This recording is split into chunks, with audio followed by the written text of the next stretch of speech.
శుభోదయం అందరికి. నా పేరు ఆరాధ్య. నేను కేబీ పాఠశాలలో 6వ తరగతి చదువుతున్న విద్యార్థి. విభక్తి ప్రత్యయాలు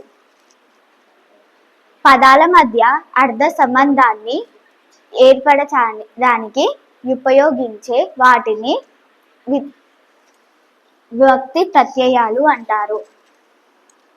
డుమువులు ప్రథమ విభక్తి. నిన్ను, నన్, కుర్చీ, గురించి ద్వితీయ విభక్తి. చేతన్ తోడంతో తృతీయ విభక్తి. కొరకున్కై కోసం చతుర్థి విభక్తి.